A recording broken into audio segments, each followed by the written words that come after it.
শনিবার রাজ্যসভার সাংসদ তথা বিজেপির মুখপাত্র শ্রমিক ভট্টাচার্য সল্টলেক বিজেপি অফিসে একটি সাংবাদিক সম্মেলন করেন। ওই সাংবাদিক সম্মেলন থেকে রাজ্য সরকার তথা মুখ্যমন্ত্রী মমতা বন্দ্যোপাধ্যায়ের বিরুদ্ধে সম্প্রতি ঘটে যাওয়া একাধিক ইস্যু নিয়ে তীব্র কটাক্ষ করেন তিনি এবং বলেন, তৃণমূল সরকার পশ্চিমবঙ্গবাসীকে দিয়েছে একটা জেহাদি চিন্তা ভাবনা।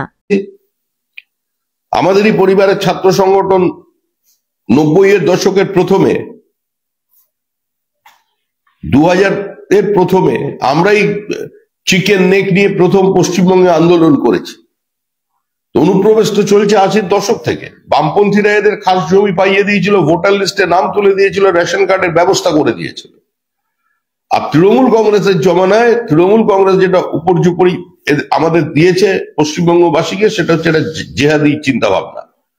এবার প্রকাশ্যে খারেজি মাদ্রাসার নামে সেগুলো চলবে। মুখ্যমন্ত্রী তো বলেছিলেন 10,000 মাদ্রাসাকে তিনি সরকারি অনুমোদন দিলেন। খারেজি মাদ্রাসায় তো আমরা বলছি কি পড়ানো হবে? বিজ্ঞান পড়ানো হবে না, ইংরেজি পড়ানো হবে না, আরবি ফার্সি শিখে আমাদের রাজ্যের বাঙালি মুসলমান ছেলেমেয়েরা ভবিষ্যতে কি করবে? যদি শিশু মনেই আজকে মৌলবাদের বীজ, সন্ত্রাসবাদের বীজ, এই ধরনের জেহাদি চিন্তা ভাবনা, ভারতবর্ষটাকে দারুল ইসলামে পরিণত করবার প্রচেষ্টা যদি ছোটবেলা থেকে শিক্ষা দেওয়া হয়, তাহলে তার পরিণতি ভুগতে হবে। ধর্মতলায় গিয়ে দাঁড়ান, যে দেখুন কোথায় আছেন, কলকাতায় আছেন না অন্য কোনো দেশে বসবাস করছেন। শ্রমিক ভট্টাচার্য বলেন, ভোটের স্বার্থে তৃণমূল সরকার যে কাজ করে চলেছে, সচেতন মানুষকে সে বিষয়ে চিন্তা ভাবনা করতে হবে। জাল পাসপোর্ট এবং জাল নথির কারবারের সবচেয়ে বড় জায়গা হচ্ছে বারাসাত। এগুলোর হাব হচ্ছে বারাসাত। এমনকি 26/11-এ জঙ্গিরা যে সিম কার্ড ব্যবহার করেছিল, তার মধ্যে কয়েকটি সিম কার্ড সংগ্রহ করা হয়েছিল মৌলালির কাছের একটি পানের দোকান থেকে। এগুলো সমস্ত প্রতিষ্ঠিত এবং প্রমাণিত।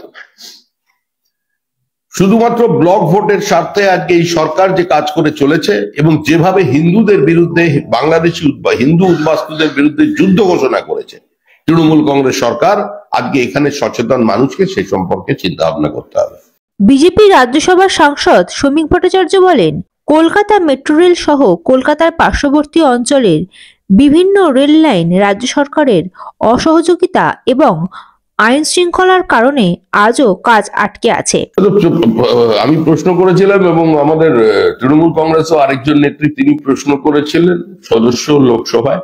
তার প্রশ্নের উত্তরে আমরা যে লিখিত উত্তর পেয়েছি সেটা হচ্ছে কলকাতার মেট্রো রেল সহ কলকাতার পার্শ্ববর্তী অঞ্চলের বিভিন্ন রেল লাইন কাজ আটকে আছে শুধুমাত্র রাজ্যের অসহযোগিতার কারণে, জমি জটের কারণে এবং জমি অধিগ্রহণের ক্ষেত্রে আইন শৃঙ্খলার রক্ষা করবার যে দায়িত্ব রাজ্য সরকারের থাকে সেটা প্রতি অনীহার কারণে।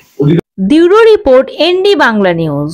সবার আগে সব খবর, সঠিক খবর পেতে ফেসবুক পেজটি ফলো করে এবং ইউটিউব চ্যানেলটি সাবস্ক্রাইব করে রাখুন আর শেয়ার করতে ভুলবেন না।